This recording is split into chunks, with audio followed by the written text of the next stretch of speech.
Amor e Batatas continua aí firme e forte com a audiência lá na Netflix. E agora chegou a hora de comentar os episódios 9 e 10 que chegaram essa semana no catálogo. Dessa vez foi uma mistura de momentos alegres e tristes, e grandes segredos finalmente foram revelados. E só deixando de aviso, os episódios anteriores eu já comentei aqui no canal, e eu tô deixando o link deles aí no card, no primeiro comentário fixado e na descrição do vídeo. No episódio anterior, tudo acabou com os dois casais principais se encarando na frente do elevador. E agora, no episódio 9, ele começa com um flashback de 6 anos atrás. E a gente consegue ver um pouco como foi o relacionamento da Miki-un com o Ki-se. Dá pra ver que ele era bastante frio com ela, a gente não tem muita informação de quando isso começou, mas principalmente no trabalho, o Ki-se vivia dando fora na Miki-un. E nesse flashback a gente também descobriu que ele resolveu se casar com outra mulher enquanto ainda namorava a Miki-un. E sim, esse flashback acontece porque é o que passa na cabeça da Miki-un naquele momento em que ela vê tanto o Ki-se como a Hee-jin quando abre a porta do elevador, agora no presente, claro. Foi a partir desse momento que caiu a ficha da Miki-un e ela lembrou quem era a Hee-jin. Era a mulher que estava no convite de casamento do Ki-se, que ela recebeu lá 6 anos atrás. Isso acaba sendo um choque para a Miki-un, porque o passado dela pesa bastante, ela tem bastante mágoa daquela época, mas dá pra ver que o Baek-ho tenta dar suporte emocional pra ela e tá sempre disponível para ajudar a Miki-un assim que ela precisar. Bom, uma coisa que a gente já sabia e já desconfiava era que a Hee-jin, que é filha da presidente da empresa, ainda tem sentimentos pelo Ki-se, mas esse casal aí é muito complicado, porque agora do nada ela volta para falar com ele, mas o Ki-se dá um chega pra lá, ele argumenta que a Hee-jin abandonou ele no passado, mas a Hee-jin também diz que ele abandonou ela. Tudo porque, pelo que parece, esse foi apenas um casamento de interesses. O Ki-se realmente não gostava da Hee-jin, e isso foi ficando cada vez mais claro quando toda hora ele ficava lembrando da Miki-un quando estava com a sua esposa. Então ele falava a data de aniversário errado, falava que a Hee-jin gostava de coisas que na verdade quem gostava era a Miki-un, e isso acabou minando aí o relacionamento dos dois, porque a Hee-jin percebeu que o Ki-se ainda gostava de outra pessoa, pensava em outra pessoa e até guardava um bilhete da pessoa que ele gostava depois de tanto tempo. Mas a partir daqui a gente vai ver que tanto a Miki-un como o Baek-ho vão dar uma certa enrolada para conversar, para resolver as coisas que estão estranhas entre eles, e começa a partir do momento que a Miki-un percebe quem é a Hee-jin.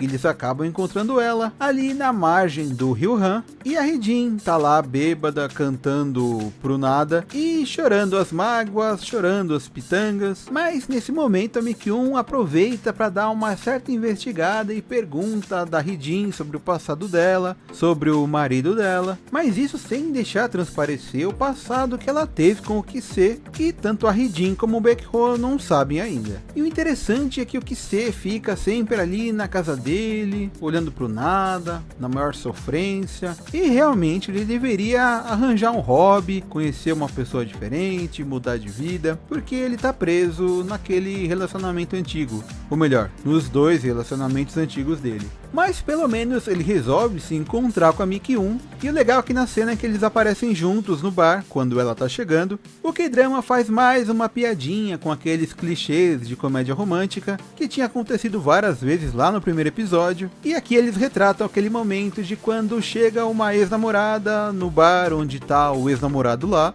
e ela tá furiosa e a primeira coisa que ela faz é pegar um copo de água e jogar na cara dele. Mas notando que isso poderia acontecer, o Ki-se simplesmente pega o copo que tá na frente dele e toma tudo rapidinho para não deixar que a água caia na cara dele. Água não, ele tá bebendo alguma coisa ali, uma bebida. E o curioso é que a própria Miki-un fala que não tava pensando em fazer aquilo, apesar da cara feia que ela tava fazendo. Mas pelo menos agora a Miki-un ficou sabendo do próprio Ki-se, que ele se separou da Hee-jin, mas ele não pode assumir isso publicamente, porque é como se estivesse preso num contrato ali com a presidente da empresa. Ele tem que manter as aparências de um casamento que não existe, só para não afetar a imagem da presidente e da empresa. Nos grupos de K-drama eu vejo muita gente reclamando, falando que a Mi-kyun é uma personagem muito infantil, ou que ela só toma atitudes idiotas, ou que ela é muito malvada com o Baek-ho. E até que ela foi realmente malvada com ele nos 2 primeiros episódios, mas isso mudou bastante. E também deu pra notar que ela evoluiu bastante a cada episódio que foi passando, foi amadurecendo. E uma coisa que comprova isso é que naquela cena do elevador que ela viu a Hee-jin e o Ki-se, quando ela finalmente entendeu tudo, ela poderia ter feito um escândalo, poderia ter exposto todo o problema que ela teve no passado com essas 2 pessoas, mas não, ela mostrou realmente que agora amadureceu e ela guardou toda aquela frustração daquele momento para ela. E isso acabou com os argumentos dos haters que a Mi-kyun tem pela internet. Lembrando que a Mi-kyun pode sim zoar o Baek-ho de vez em quando, porque ela é 2 anos mais velha que ele. E como pro Baek-ho tá tudo bem o relacionamento dele com a Mi-kyun, ele tá pensando numa forma de se declarar pra ela. Por isso ele até pergunta, né, pra Hongju o que ele deveria fazer, e a gente tá pensando que a Hongju vai falar um lugar legal que a Mi-kyun gosta de ir, mas logo no final do episódio a gente descobre que não foi bem assim que aconteceu. O próprio Baek-ho já sabia o lugar que a Mi-kyun gostava, e a Hongju mesmo, na verdade, apenas indicou que ele lesse aquele quadrinho saliente que ela comprou alguns episódios atrás. E quando Baek-ho resolveu dar uma folheada, ele ficou completamente abismado. Falando em Hongju, finalmente a Mi-kyun aceitou o relacionamento dela com o irmão, o Hwang-kyun.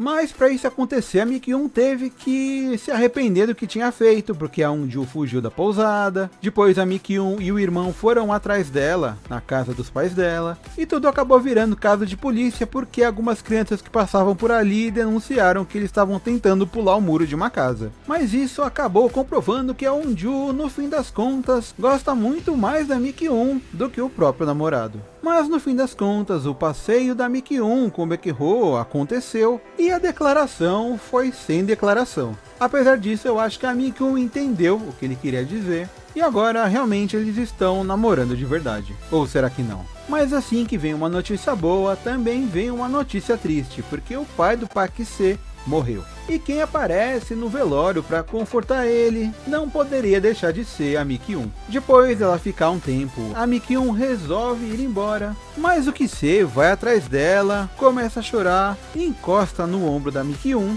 E quem é que estava chegando lá de carro e vê isso acontecendo? Claro, o Baek-ho. Ele sai do carro e vê os dois ali naquela cena emotiva e o episódio 9 acaba. Mas aí, no começo do episódio 10, a gente fica sabendo que o Baek-ho viu os dois ali, então rapidamente ele volta pro carro e resolve ir embora. Nessa hora eu fiquei pensando, será que o Baek-ho tá achando que a Mi-kyun tá traindo ele com o Ki-se? Tá aí um erro que eu acho que a Mi-kyun cometeu, porque ela deveria ter contado antes pro Baek-ho o que aconteceu entre ela e o Ki-se. Afinal, ultimamente o Baek-ho tem sido muito compreensivo com a Mi-kyun, tem apoiado ela em tudo que acontece, e eu até achava que ele não ia abandonar ela quando descobrisse tudo. Mas então, o Baek-ho resolveu investigar sobre tudo isso que ele descobriu e foi atrás da presidente da Onhan para perguntar sobre aquela mulher que ele teve que cuidar há 6 anos atrás. E o Baek-ho fica realmente sabendo que ele não queria saber. Aquela pessoa que ele demitiu da empresa há 6 anos era a Mi-kyun. Então muita coisa de ruim que ela passou foi por culpa dele. Enquanto a Mi-kyun vai visitar o pai dela, que é monge, o Baek-ho, que saiu por aí para pensar na vida, pensar nos problemas, encontra aquela senhorinha do vilarejo do episódio anterior e ela dá algumas lições para ele aprender a se soltar mais e a conversar sobre os problemas que ele tá tendo. Isso faz com que o Baek-ho marque com a Mi-kyun um passeio noturno e ele tenta falar com a Mi-kyun. Só que sei lá, ela é meio lerda para perceber que tá acontecendo algo de errado com ele, mesmo que o Baek-ho esteja agora com uma cara meio fechada e também um pouco distante, e a conversa acaba sendo adiada daquela noite. Mas no dia seguinte tem o dia da praia com a turma do trabalho, onde rola um acampamento e tem até uma disputa ali entre a equipe do laboratório de batata e a equipe do laboratório de batata doce, que são grandes rivais há muitos anos. Mas esse acaba sendo um dia alegre e o casal principal não tem muito tempo para conversar sobre os problemas, Quando eles estão juntos ali na cama do quarto, aparece aquela menininha que quer brincar com o Baekho, e ele é meio forçado a passar a tarde com a menina brincando no campo. Aí rola todo aquele momento de garota mágica, anoitece, o pessoal faz um churrasco, e essa menininha acaba contando tudo que ela ouviu da conversa dos dois lá no quarto, fala várias verdades e também comenta pra todo mundo que a Mi-kyun foi demitida. Eu tinha até esquecido dessa demissão que não chega nunca, mas foi só agora que eu me toquei que os amigos da Mi-kyun ainda não sabiam que ela tinha sido mandada embora. Isso acaba estragando aquela noite, mas finalmente a Mi-kyun resolve levar o Baekho até a sua plantação secreta de batatas, onde ela faz algumas pesquisas por conta própria. Aquela cara séria do Baekho parece ter mudado um pouco, mas é porque agora é como se ele estivesse se sentindo culpado por alguma coisa, e por isso ele pede um tempo para Mi-kyun. Aquele conselho que ele ouviu alguns dias atrás parece que ainda não ajudou muito, e mais um dia foi postergado e o Baekho não conversou com a Mi-kyun. Pelo jeito, não é muito fácil pro Baekho falar para Mi-kyun o que ele fez, admitir os erros que ele cometeu no passado, porque realmente 6 anos atrás o Baekho ajudou a separar a Mi-kyun do Kise. Mas agora, finalmente, a Mi-kyun começa a desconfiar que tem alguma coisa de errado com o Baekho, e sem querer ela consegue arrancar do antigo espião do Kise, que ele tinha sido mandado lá para o Instituto de Batatas para vigiar ela, e ele acaba contando para ela que o Baekho tinha algum tipo de culpa sobre algo que aconteceu com a Mi-kyun no passado. Mas sabe, uma coisa que eu acho que atrapalha muito as conversas com a Mi-kyun é que ela sempre acaba interrompendo quando alguém tem algo importante para falar, como se ela tivesse um pouco avoada e como se qualquer coisinha tirasse a atenção dela, como vagalumes ou qualquer coisa do tipo. Mas depois de ficar quase o dia inteiro sem conversar com a Mi-kyun, o Baekho volta para casa dele e ele percebe que a Mi-kyun ficou parada em frente à casa dele o dia inteiro, esperando ele voltar para que eles pudessem conversar logo de uma vez, finalmente. E nesse momento o Baekho fala tudo o que aconteceu para Mi-kyun, todas as coisas ruins que ele precisou fazer contra ela 6 anos atrás para que a Mi-kyun saísse da empresa. Ele utilizou vários métodos de difamação contra ela para que a própria Mi-kyun pedisse a demissão da empresa. E foi um período de 3 meses em que ela sofreu bastante. Quando ele conta isso, a Mi-kyun não quer acreditar no que ele está falando, mas finalmente ela entende e fala quanto aquilo foi ruim, o quanto ela sofreu. E o Baekho fala que sabe disso. Ele sabe o quanto ele foi ruim, quanto ele precisou fazer para que ela saísse da empresa por conta própria. E que mesmo depois de tudo que ele fez, ele só continuou vivendo e esqueceu que tinha feito isso. Por isso ele queria que ela ficasse brava com ele, reclamasse, xingasse, descarregasse toda a raiva que ela tem em cima dele. Mas parece que a Mi-kyun só ficou bastante decepcionada. Enquanto isso, a gente sabe que ela tá com os dias contados lá no Instituto de Batatas. E com isso me veio a pergunta na cabeça.